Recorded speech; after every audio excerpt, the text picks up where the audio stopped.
Hoy estamos subiendo a unas minas abandonadas que están aquí cerca de la Zoía y me acompaña Heidi, que va cantando y cogiendo esparto.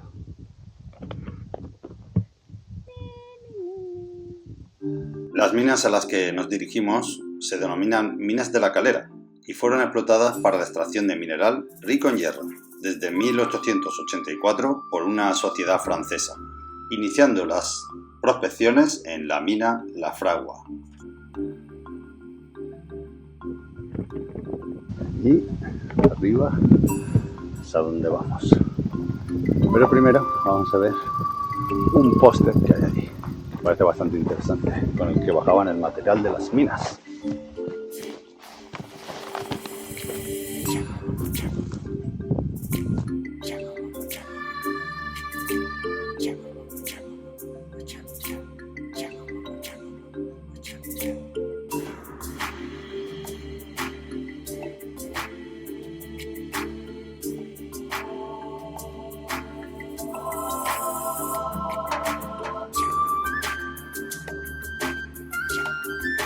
La torreta a la que nos dirigimos forma parte de las muchas que se construyeron en 1915 y que sustituyeron al antiguo sistema de transporte basado en tracción animal. Tenían un cable de 2,5 kilómetros y vagonetas suspendidas que llevaban todo el material extraído deslizándose por el peso y la gravedad hasta el muelle de la Calera, un poco más abajo cerca de la Zoía. Y asimismo, el peso de las vagonetas cargadas iba izando las vacías por un contrapeso sin necesidad de otro tipo de energía. Un sistema de lo más ingenioso, especialmente en aquella época.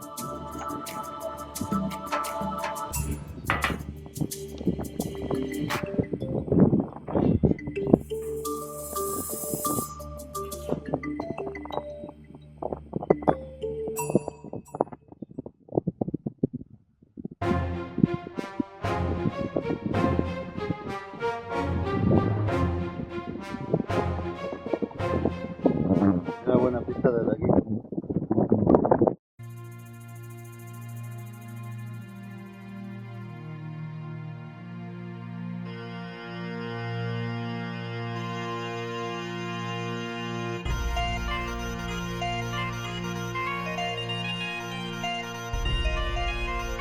Mira eso. Así, tras nuestra pequeña escalada, continuamos nuestra ruta avanzando a través de la Rambla y llegamos a una zona bastante sorprendente. En ella, caminando a través de la Rambla, damos con un pequeño barranco que se aprovechó en su día para construir unas casetas de piedra y adobe, en el que aparentemente se guardaban todas las mulas encargadas de transportar el material de las vagonetas, aquel que en su momento se mandaba rumbo a Inglaterra e incluso a Suiza.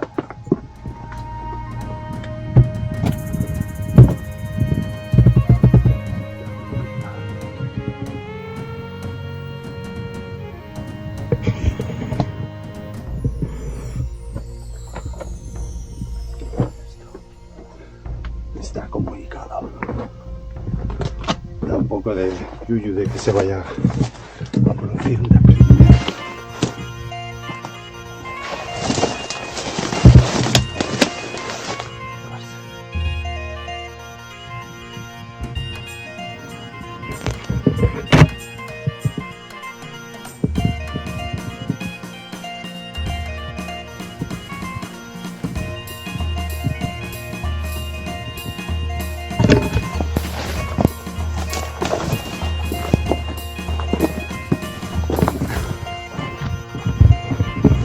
Sí, son casas, además son amplias por el interior y están comunicadas.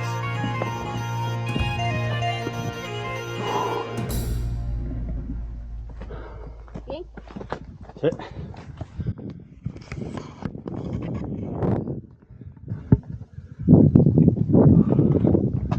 Pues hemos llegado.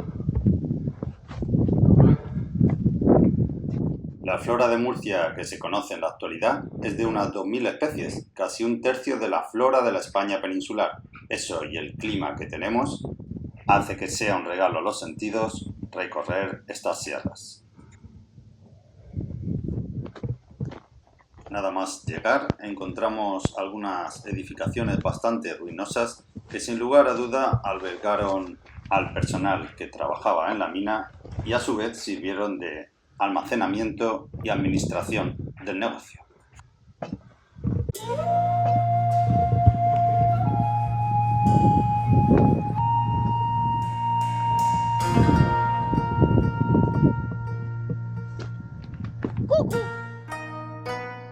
Caminando algo más arriba, llegamos a uno de los edificios más singulares que quedan en pie, un antiguo aljibe en el que se conservaba el agua y que todavía hoy sirve, por lo que parece, para algunos recadíos puntuales.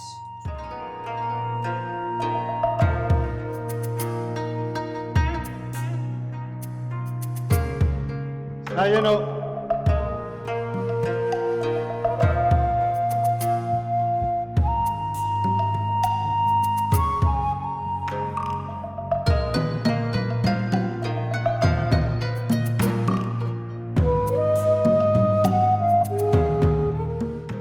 Dada la sequedad famosa de nuestra tierra, no deja más que sorpresa en nuestras mentes el encontrar tanta agua en este aljibe semi-abandonado. Pero aún nos llevamos otra sorpresa, pues algo más abajo damos con un pozo que también vislumbra un poquito de agua en su interior. Allá por el 1915, y por culpa de la Primera Guerra Mundial, la mina tuvo que cerrar y fue reabierta en 1951 para extraer de nuevo su material. En esta nueva apertura se realizaron grandes cambios tecnológicos y bastantes equipos mucho más modernos entraron en juego para la extracción del hierro. Sin embargo, 11 años después, y por culpa del abaratamiento del producto, tuvo su cierre final a mediados de los años 60. Aún así, aún conserva ciertas estructuras para la canalización del agua en un estado bastante íntegro. Incluso las esclusas de madera y recorridos de piedra se encuentran casi intactos. Por allí pasaba el agua que utilizaban para las labores de minería.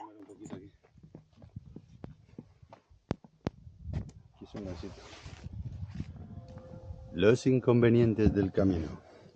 Botas que se van, suelas que se despegan. Soluciones prácticas de marinería. Si sabes hacer un nudo y tienes un cuerdajo, lo tienes todo hecho.